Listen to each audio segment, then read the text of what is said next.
When people mention a film version of Babes in Toyland, usually the Disney one is the first one that comes to mind. And that either means that's really good, or all the other film versions range from bad to really bad. And yeah, that's kind of my outlook on it. I loved this film growing up, but watching it again, it doesn't hold up that great.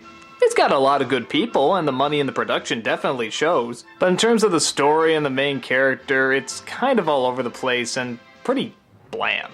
Surprising for a film that looks like this. Okay, well, what's the story? Mary and Tom are just two of the most adorable lovebirds and they're gonna get married. But Barnaby, the evil villain of the town, decides that he wants to marry Mary.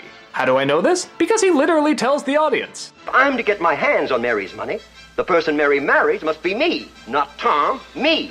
So he sends his two henchmen to have Tom killed. But the henchmen decide they can make a little money on the side too, so they decide to sell him to a bunch of gypsies. Now that Tom is gone, Mary sees that her only choice is to marry Barnaby. Why? Get this. She can't do the math on her finances. No, I'm not even kidding. There's a whole trippy-ass song dedicated to it. Add, subtract, and multiply till you're overcome. This is much too hard for us. We can't do the sum. Barnaby, of course, accepts the offer to marry her and calls in a bunch of gypsies for entertainment. And, wouldn't you know it, Tom's in the gypsy band, and of course they get back together. But then we shift to kind of another story, as a bunch of the kids wander into the forest of no return, and Tom and Mary go to try and save them. Only to run into a toy maker who makes a device that can shrink things down, but then Barnaby seems to follow him and he shrinks everybody down and uses that as leverage to still marry Mary, but then Tom breaks open a bunch of the toys and they have this big epic battle, and this is weird.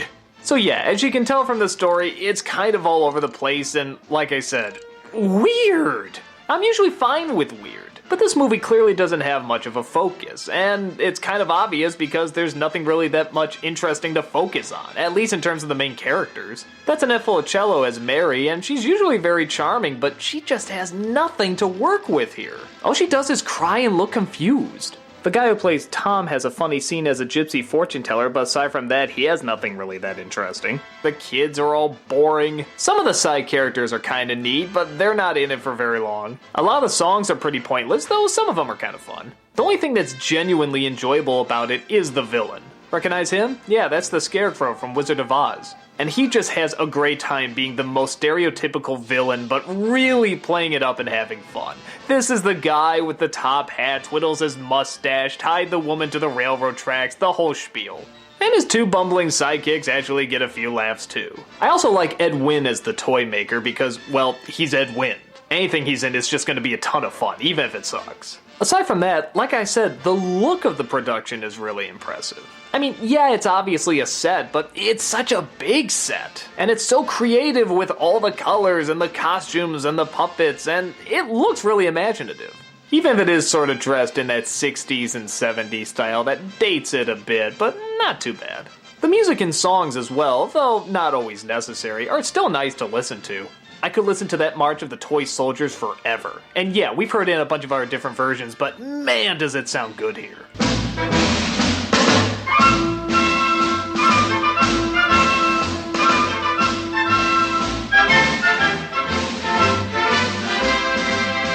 After the whole climax is a lot of fun. You spend this good long while building up this toy army with that incredible music and this wonderful stop motion, these great effects, and what does Barnaby do when they finally come in? He just laughs at them. It's sort of like, yeah, they're just toys, why am I afraid of you? But as they keep fighting on and on and on, they tend to get more and more threatening. Until Mary throws that potion at him that shrinks him down, and it's an enjoyable one-on-one battle between our hero and villain. Even though Mary clearly could just go and step on him, but yeah, it's more dramatic this way. So, again, like almost any Disney production, even if it's bad, there's some really cool stuff in it. I do like the scope and size of the production, I do like the villains, and I like a lot of the music. But outside of that, the story and main characters are just so hopelessly dull. But again, as a kid, I did watch it a lot, but yeah, maybe it was for those three elements I listed earlier. I did tend to fast forward it whenever Tom or Mary were on screen. I don't know, if you're looking for an impressive looking kids film without much substance to it, you'll get your fill.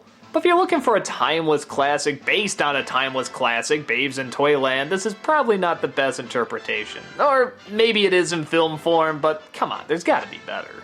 Looks great, sounds great, but not too much else to it.